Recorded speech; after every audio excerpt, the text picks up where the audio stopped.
Hey, welcome back to Hollywood Dreammaker. I'm super excited to introduce my next guest. My next guest has been in one of the highest grossing films, one of the biggest hits ever.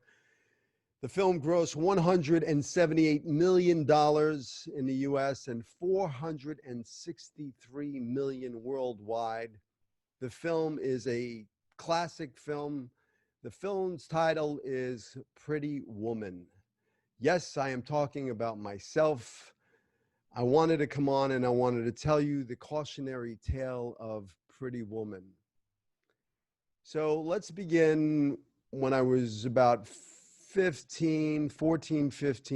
I was kind of running around the streets and I was lost and I would escape by going to the movies. And I would buy a ticket to the movie, but then I would sneak into, theater after theater and see every film that was playing, in the movie theater. And I would just imagine myself in Hollywood. I would dream about becoming an actor. And some of the films that influenced me at that age, around 14, 15, 16, were films made by an actor who was one of the hottest actors at the time. His name was Richard Gere. Now, I saw Richard Gere in a film, American Gigolo, and that film literally changed my life. I went from dressing with a leather jacket and jeans, and after seeing the film, which Richard Gere played a male gigolo, and he just dressed, in blazers and these skinny wool ties and dress shirts. And when I was in my juvenile delinquent years and I was running around the streets around 16 and I was kind of getting mixing around in the wrong circles, I wanted to have that gangster life, and I was hanging out and I was making some money doing dumb stuff. And I would take my money and I'd go shopping and I'd go to high-end clothing shops, where I'd buy sports jackets that cost $300-400, and I'd buy dress shirts and ties and these little bars for the collar bars. I forget what they call them. Just like I saw Richard Gere in this film, and I was so impressed by the way he dressed. And so I started looking at Gentleman's Quarterly magazine, and I started getting into fashion. And you know Richard Gere influenced my teenage years, especially 17, 16, 17. I mean, I remember when I first saw him. I saw him in I think it was a film called Breathless, and he played this cool kind of character that was running from the law. And I saw him in another film, Officer and a Gentleman, and then he was in a movie called The Cotton Club. So I was a huge fan of Richard Gere. He was one of the hottest movie stars ever. And I would sit in those theaters and I would dream about becoming an actor. Cut to 18 years old. I decided I was going to come out to Hollywood. I came out with $200 in my pocket and a one-way ticket. And, if you've listened to any of my other podcasts, you know the story. I came out, I got my first audition, I landed that role, I got my SAG card, and that snowballed my career. I started guest starring on a lot of different TV shows that were really popular at the time. I landed my own TV series. The show got canceled after 9 episodes. It was a show called Second Chance. And I was kind of bummed out that my show got canceled. We were one of the first shows on the brandly new formed Fox network. And then I had the Fox network reach out to me and say, well, we wanted to create a new series, and we want you to be the lead. And so it was me and Matthew Perry, and it was retitled Boys Will Be Boys. And there was a big launch of the new Fox network with all the shows at the time, 21 Jump Street and Married with Children. And, I was off and running. I had my own TV show on Saturday nights at 8 o'clock. And, it was pretty awesome. And then there was a writer's strike, and my show got canceled. And it was about 1989. I think the show ran for another year. They reran the whole season. So it ran till about 1990. But just at that time, when I was kind of down because my series got canceled, my agent called me up and he told me about a film. Um, the film was called 3000. It was it was a film about prostitution and drugs, and it was a cautionary tale about, Hollywood and the streets. And my agent told me about an audition, and he said that, they were looking for the pimp Carlos, and he was a pimp on Hollywood Boulevard, and it was a film with Richard Gere. And when I heard it was a film with Richard Gere and it was directed by Gary Marshall, and I grew up with Gary Marshall, I was a big fan. In that same movie theater I used to sneak into, I remember watching Matt Dillon in a movie called The Flamingo Kid, which was directed by Gary Marshall. I grew up, Happy Days, I grew up with Gary Marshall. And I was super excited about this audition. I was determined that I was going to get that part, and the character was a pimp on Hollywood Boulevard, Carlos. And at the time, I was living in Hollywood. I was living at a place called the Altenito, which was an old Hollywood building. They actually used it as a location for a movie called Sunset Boulevard. And William Holden was a writer, and he was living at the Altenito. So it was old time Hollywood Boulevard. It was on Ivar, and it was just a few blocks off of Hollywood Boulevard. So I decided to do some research. As an actor, you want to prepare. You want to, do the research, figure out who the character is. And, the character was a pimp on Hollywood Boulevard. So I went down to Hollywood Boulevard, and I was on a mission to find a pimp. And, back in the days, back in, the late 80s, early 90s, there were still pimps and prostitutes on Hollywood Boulevard, walking around. So I walked up to a pimp. I found a guy. I found the pimp on Hollywood Boulevard. And I befriended him, and I told him exactly what I was doing. I was doing some research. I was an actor, and I was to play a pimp. And, I hung out with him and, couple of his prostitutes, and I just kind of watched him, and I observed, his behavior, the way he stood, his wardrobe. He had this cool hat, he had this really awesome hat. And I asked him, I said, where'd you get the hat? And he said, yo, man, Hollywood Hat Shop down the street. So I went down to Hollywood Hat Shop and I bought that same exact hat that he had. And he wore a flashy dress shirt, but he had the sleeves cut off of it, and he had a tattoo on his shoulder. So I went to Goodwill and I bought myself a flashy dress shirt, and I cut off the sleeves, and I put a fake tattoo on my arm that said Carlos on it. And the way he stood, the way he walked, the way he talked, I took all of that, all of his behavior, his walk, his talk, his stance, his wardrobe. And that is what I brought into the door for Gary Marshall when I read for this film, 3000. And as soon as I walked in the door, Gary, God bless his soul, Gary passed away, a wonderful director, such a talented man. He immediately loved the hat. I mean, his words to me were, I love the hat. I love the hat. So I think the hat, my research got me the job because I didn't leave anything to the imagination. I brought in a pimp, a real Hollywood pimp.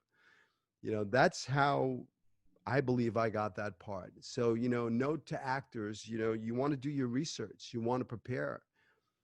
When I play an LAPD officer, I do ride-alongs with the LAPD. And when I played a firefighter, I rode along with the fire department.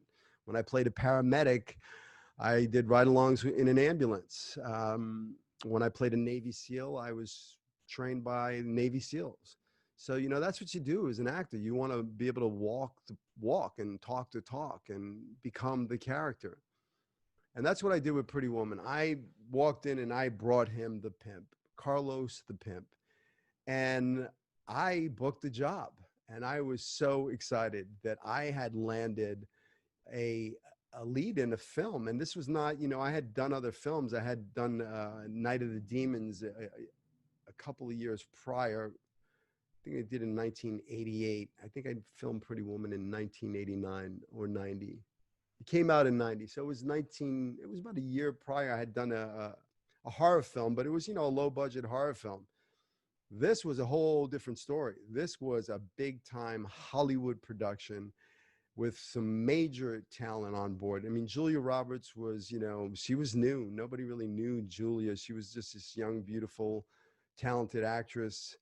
I think she had done, I'm not sure, I think she had maybe done a film called Mystic Pizza, or I'm not sure if that was before or after, but Pretty Woman is the movie that put her on the map. So here I am, and I landed this role, and all of a sudden, I went from being down to being right back up. My TV series was canceled, but I was now in a big, Hollywood movie. It wasn't a blockbuster, but it was a big, high, compared to $1 million movie that I made, Night of the Demons. I believe the budget on this one was 14 million. So, the film was about drugs and prostitution, and I, Carlos, was the drug dealing pimp, and I had quite a few scenes in the film. I had some confrontational scenes with Richard Gere. You look great. Hi, Pops. Thanks. Have you seen Kit? I think she went to Santa Barbara.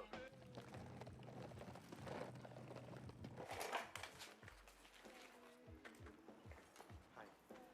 Here's my number where I'm going to be for the rest of the week. Have her call me or come by, okay? Okay, honey. Thanks.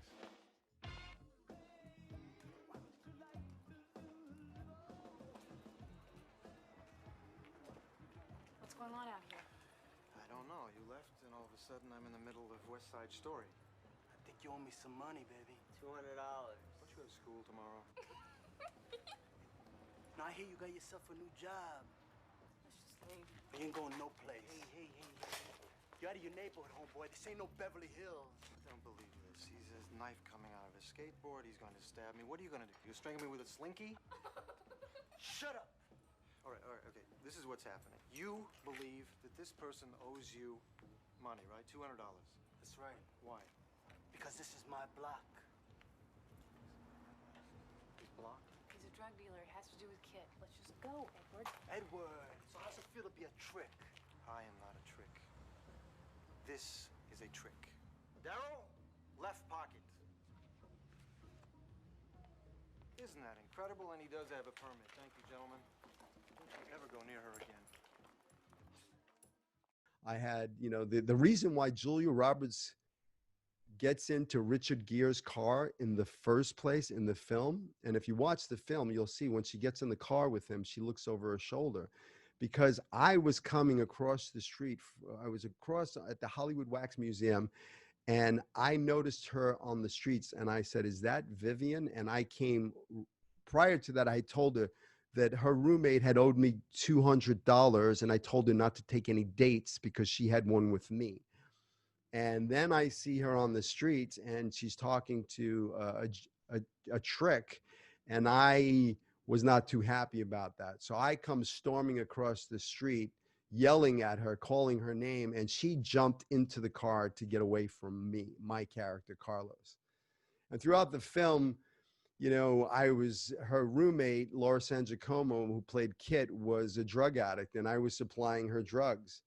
And that was Julia Roberts' roommate in the film. And as far as I was concerned, Carlos, that, Julia had to work off her money with me. That's the scene that's in the film, is when she runs into her roommate looking for rent money. She's at a pool hall with me, and she's high. And I tell Julia Roberts' character that, she owes me $200, and if she wants to work it off with me, we'll work something out.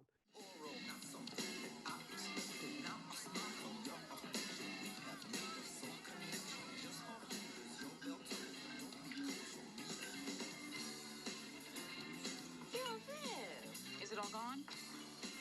Carlos, you know my roommate. Vivian, this is Angel. I know everybody. Is it all gone, Kit? Carlos told me some great shit. We just had this party. I was the hostess. I can't believe you bought drugs with our rent. What is going on with you, Kit? I needed a little pick-me-up. Oh, well, we need rent money. Oh, calm down, chica. She only owes me 200 more. Carlos, another $200? That was from way before. That's right, 200, Vivian. But if you want to work off her money with me, we can work something out. It's a very sweet offer, Carlos, but not now.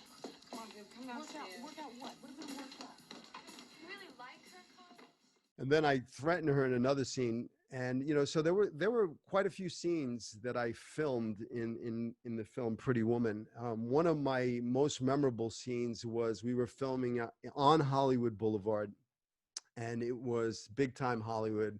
Now picture this, it's Hollywood Boulevard. The streets are closed off. They have all the lights and the cameras on a crane because they have the scene where the car pulls up. And they have the streets closed off, and there's thousands of people just looky-looing, watching, this big time movie being made. And here I am in my wardrobe, my hat and my, shirt with my sleeves cut off. And I'm sitting in the car, while we're waiting, I was sitting in the car with Richard Gere, the actor that I grew up watching and I idolized. And I was like, I want to be an actor. And here I am sitting in this car, having a conversation, getting ready to shoot a scene opposite him. It was surreal. The dream had become a reality. Now I had made it. I was on the set working beside one of my idols on a big time Hollywood movie. And it was one of the most amazing experiences as a young actor, to feel, just to, wow, how the hell did I do that? How did the street kid who was running around Brooklyn lost, till, I witnessed one of my friends get shot in the head in front of me, get shot 5 times, the guy that I wanted to be, my idol. And then when I watched him laying on the ground with a pool of blood coming out of his head, I knew that that was not the life for me. And everything changed at that moment. And I decided, I had to get out of Brooklyn. I had some guys chasing me down. I was kind of in fear for my life. So I kind of hid out. I hid out in Syracuse, New York, when my sisters were going to college. And then I came back to New York and I found out the guy was still looking for me. And then I said, I got to get out. And I got out of Brooklyn. I crossed the bridge and I went to New York City. And I started studying my craft at Lee Strasberg. And I found a theater called the New Family Theater. And I found exactly that, a new family in the theater. I got out of Brooklyn. I changed my life. And I had blinders on. I had my sights set for Hollywood. I was going to be an actor, and I was going to make this dream a reality. Cut to now, I'm on Hollywood Boulevard in that car with Richard Gere making this film. To make a long story very, very short, I got paid minimal money for that film. It was just, I think it was like a weekly contract for, every week that I worked, maybe it was a couple of $1,000s, there was overtime and meal penalties. So maybe it made a couple $1,000. It wasn't a lot of money. I worked, I don't know, maybe a couple weeks on the film. And then that was it. The film, we shot it and it was gone and it disappeared from my life. And, I was kind of wondering, when it was going to be released, or I was waiting to hear about it. And I didn't hear anything. And then a friend of mine came and he told me, he said, hey man, I was outside of a theater and these people were handing out these invitations. They would screen movies and they would invite people to come and they would do like a survey, after you watch the film, what did you think of the film? It was like a questionnaire, and it was a film, and the film's title was called Pretty Woman, and it was with Richard Gere and Julia Roberts, directed by Gary Marshall. And I was like, wait a second, that's my movie. It was no longer called 3000, it was called Pretty Woman. So I told my friend, I said, listen, you got to give me, I got to go see that movie. So, actors are not allowed to, go to those screenings. It's a test audience. And I snuck in with a baseball hat. And I remember I snuck in and I thought I was slick. But when I snuck in, my producers from my TV series, Gary Mentier and David Duclon, were in the audience. And they were friends of Gary Marshall's from the Happy Days. They were, I believe, writers on the show. And I was trying to be incognito, but it was I was noticed. I was on a TV series. I was kind of in the public eye at that time. So it was kind of, people were recognizing me, and so it was really kind of hard for me to kind of hide. But I sat in that movie theater, and I watched this movie, Pretty Woman, and I remember sitting there and watching the credits, and one of, the opening scenes was my scene where Julia Roberts wakes up. She's looking for her rent money. She doesn't have it. She goes to look for her roommate, and her roommate is with my character, Carlos, at the Blue Banana, the club that I hung out in. And, I told her that, she owes me $200. And if you want to work off her money with me, we can work that out. And I sat there and I was on the big screen, and it was the most exciting moment. I was like, I made it. I was on this big, I was on the big screen, and, and then unfortunately for me, I did not know that the movie had been totally revamped, and it went from being a, much darker film about drugs and prostitution to this Cinderella version. In the original script and the original story, at the end, Richard Gere pretty much kicks Julia Roberts to the curb and throws $3,000 at her for the week that she spent with him, because, she made a promise like she wouldn't get high, because, she, in the original script, she had a drug thing. Laura San Giacomo's character, I believe, died in the original script. So, the script was so much, it was a completely different film. But Disney purchased the film, and they made it a Cinderella version. And it was all of the dark stuff, the Hollywood Boulevard stuff, got cut out. The only scene was that one scene in the film. So as I sat and watched the film, I started realizing that, wow, my part got cut out of the film, and I was devastated. I couldn't believe that. Now my stuff edited ended up on an editing room floor. And Gary was a sweetheart. He really felt bad. I think he felt bad because not only did he cut me out, but he cut out his own son. Scott Marshall played my sidekick drug dealer. He's the kid on a skateboard that, has a knife that pops out of it. He's in the film too, but he was in every scene I was in, he was in his own son. But Gary felt that the film would be a better film if the all that dark drug stuff got cut out, the prostitution and the drug stuff, and turned it into a movie called Pretty Woman, which was a completely different film from 3000. It became a romantic comedy, and the story. The movie turned out to be one of the biggest hits ever. I mean, a $14 million movie made $178 million in the US and 463 million worldwide. I mean, the film was a big hit. It was the number one video cassette rental, number one movie. It was number one everything. It was all over the place. And it was kind of heartbreaking for me because, I had one scene in the film that was left in the film. And it was a small, they talk about my character throughout the whole film. Carlos is looking for you. Carlos did this. Carlos did that. But where the hell is Carlos? So let's just say I was kind of devastated. My TV series got canceled, and my big movie, my part got cut out. That's Hollywood. You never know. You just do the work, and you stay on the path, and you just continue to work. You have no control over what happens in an editing room. You have no control over whether or not a pilot gets picked up or a show gets canceled. Sometimes there's a lot of political stuff that goes behind it. You just don't know. I mean, my show, Boys Will Be Boys, was a popular show. I used to get bags and bags of fan mail. It was crazy. And it did well, in the ratings compared to some of the other shows on Fox.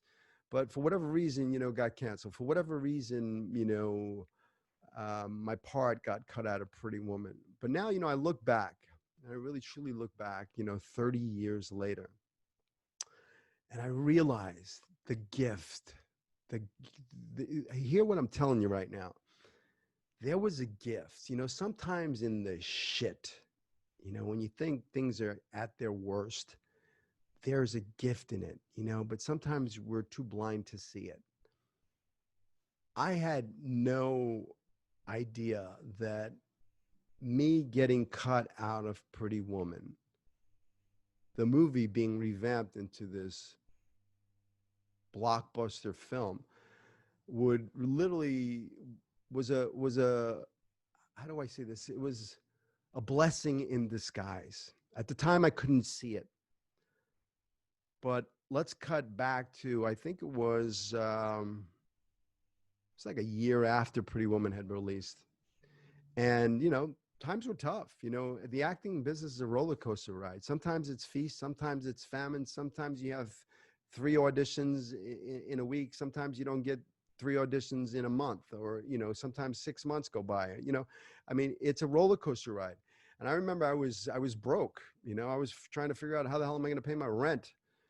And I remember going down to my mailbox and opening it, and there was residual checks, and I got residual checks all the time, from all the different TV shows that I had done. I got residual checks from Hill Street Blues and, St. Elsewhere and all of these shows that I've done. But, the residuals, they would go down after a while. They would become smaller and smaller and smaller. I mean, today, sometimes I get residuals for a penny for some shows that I did 30 years ago. It's like, why do you even send me this check? I save them. I have a bunch of 1 cent, 2 cents checks that I've gotten from, different shows that I've done over the years. So it's almost Christmas time, and I go down to my mailbox and I see the residual, and I'm thinking to myself, oh, here we go again. Here's another $20 residual check, and then I open up the envelope. And in the envelope, there's a check for $36,000.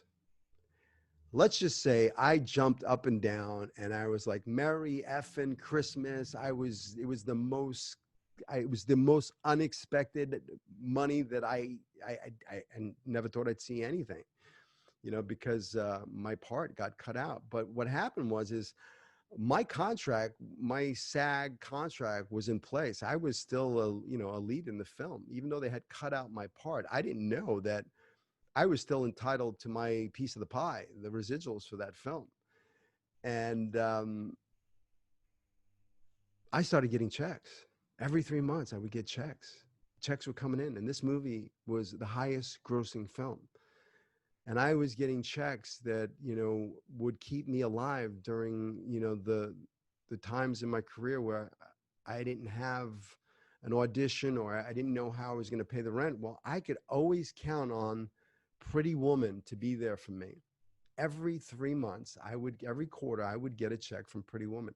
And so these residual checks, they would be substantial checks. I mean, they weren't, like the original checks, but, they would be $4,000, $5,000 checks. So, a $5,000 check would keep me going for a few months till the next check came in, So Pretty Woman literally kept me alive throughout my whole career for 30 years. To this day, 30 years later, I still get checks, and they're still substantial checks. If I was to do the math, I was kind of thinking about it one day, how much money I made on that one film. And, if I averaged it out, I would say, to this date now, I know I make about 10,000 from residuals from Walt Disney Pictures every year, maybe $10,000 to $15,000. Now, if you do the math, that's $15,000 times 30. That's about $450,000, and that's a low estimate at the 15,000. The first 10 years of residuals, they were a lot bigger. So I would estimate that movie, them cutting me out, because the movie would not have been the blockbuster hit movie if it stayed 3,000. There's no way in the world that would have happened. But since they changed that film, and revamped it and made it this rom-com that became the #1 movie, #1 hit, and #1 everything. That film became a blockbuster film, and that film literally paid me about $500,000 in residuals over a 30-year period. That's a blessing in disguise. Little did I know when I was devastated because they cut me out of that film, that film would keep me going for 30 years, and still, I mean, it's the gift that keeps on giving. I have a residual that's at SAG right now for a couple of $1,000s from the film. So it's amazing. I'm not telling you the money to brag or anything like that. It's just, you never know. Sometimes when you think something's bad, it's really, really, really good. I'm so grateful that they revamped that movie and it became Pretty Woman and it wasn't 3,000. I'm grateful. I mean, I can't tell you how many times in my life that I really I'm starting to realize that. I mean, there's a gift, I'll give you another example. About 7 years ago, I was going through a rough time in my life. People dying. I lost my 11-year-old niece to brain cancer. I lost my stepfather to prostate cancer. My wife and I had a miscarriage. My wife got diagnosed with breast cancer. It was devastating. I was getting pummeled that time in my life. It was the worst time of my life. But, during that time, I got a little, like a voice saying, hey, you should build an acting studio. And I was like, what are you talking about? I can't afford, I was injured. I tore my rotator cuff and my labrum, and I was in a sling, and I hadn't worked, and I had, it was like, I was in a bad place. I was emotionally couldn't even go into an audition because I was just going through a lot of anxiety and, some serious stuff. But in that shit, I planted the seeds of my school, the Manhattan Actor Studio, and a beautiful thing came out. My studio is going 7 years now, and I've been blessed. I found my true passion, and that's being the guide. Being able to help young Billies, the little. There was somebody like me when I came into Hollywood that could have pointed me in the direction and showed me the path. And I love being the guide, and I love helping actors achieve their dream. I got the dream. You got to be careful what you wish for too, because I've been in this business 35 years, and I've seen Hollywood destroy a lot of people. Success is a double-edged sword. Sometimes it's great. Sometimes it leads to a lot of other stuff. I mean, Brad Renfro, I worked with him on a film, 10th and Wolf, talented, really, truly talented actor, died of a drug overdose. River Phoenix, Joaquin's brother, I was there the night he OD'd outside the Viper Room in Hollywood, in Halloween, Johnny Depp's old club. So I've watched Hollywood destroy actors. I mean, fame. Sometimes I'll be honest. When I was doing a series with Matthew Perry, and then he got Friends, and he was making this ridiculous amounts of money, that they were getting paid, the cast, especially towards the end of the season. I think they were making $1 million an episode. And, there was some jealousy there, truly, I was jealous. But then, I started seeing, him in and out of rehab and his drug substance abuse. And, he, the story of that, he did years of Friends that he can't even remember,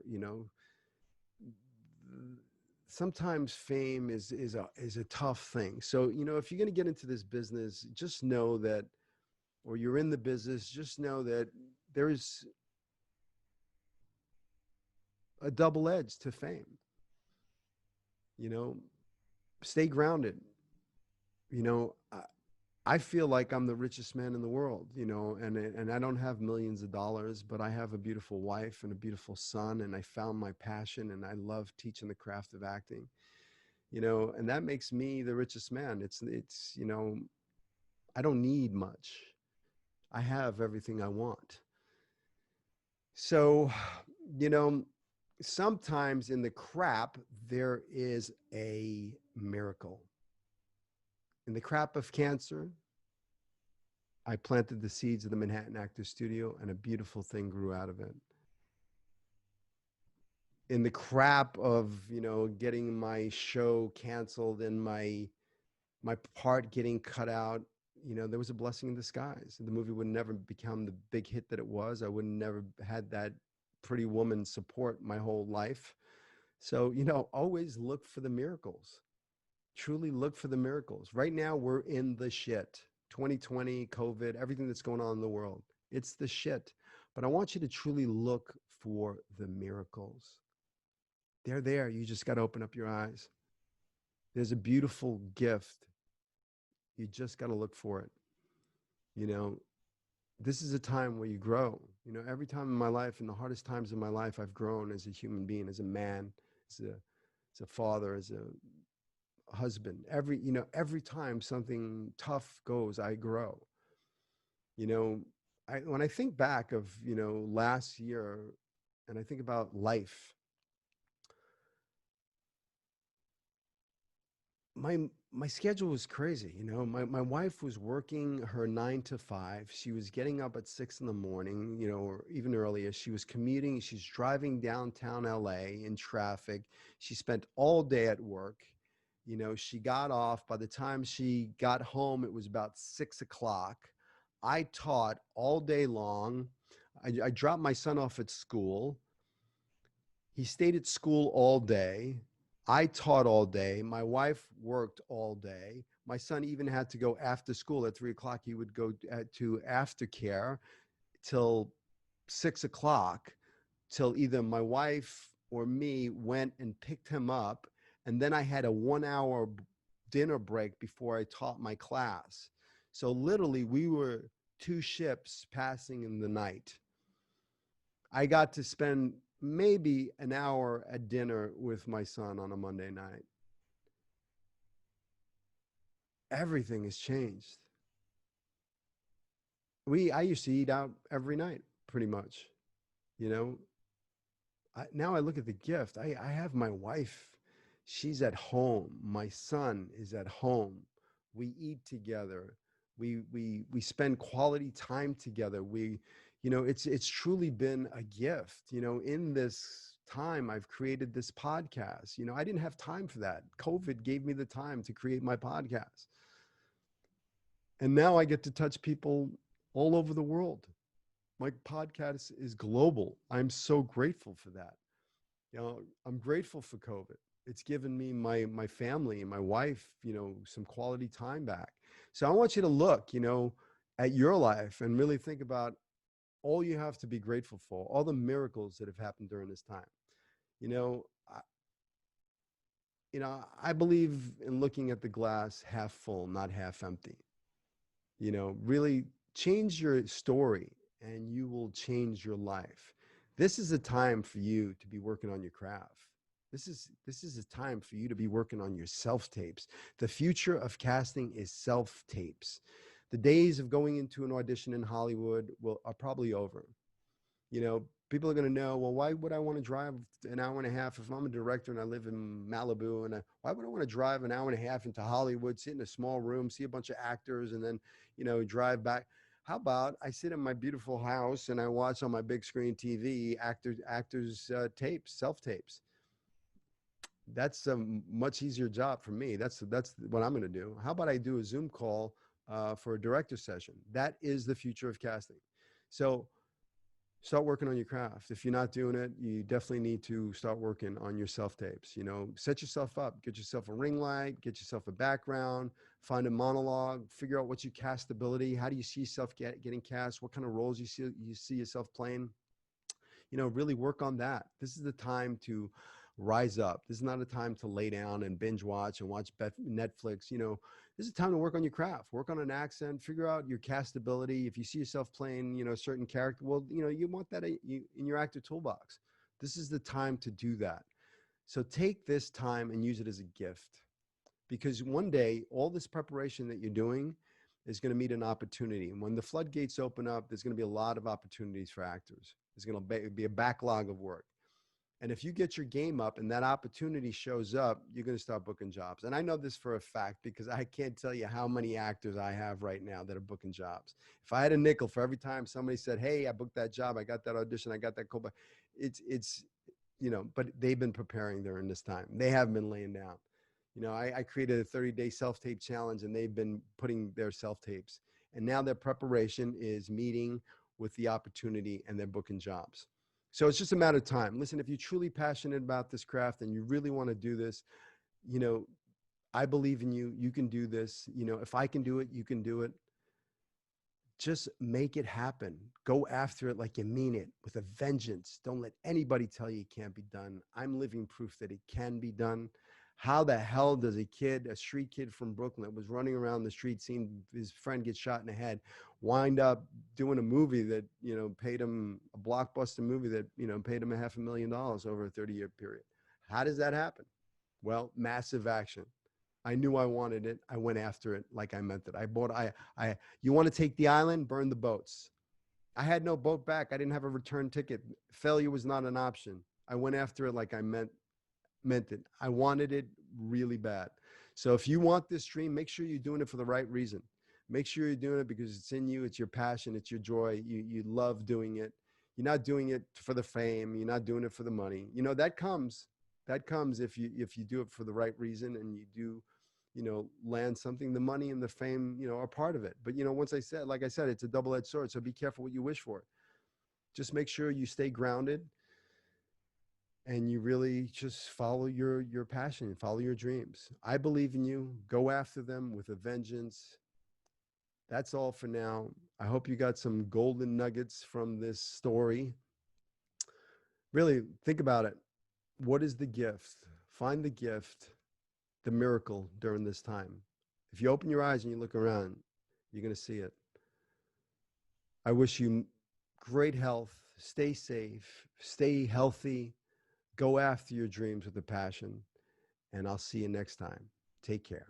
Hey, thanks for listening to the show. Please rate, review, share this with your friends. Subscribe if you haven't. Please take whatever you get from here, the golden nuggets, and apply them to your career. Go after your dreams with passion. Don't let anybody tell you it can't be done. I believe in you. Follow your dreams. I'll see you in Hollywood.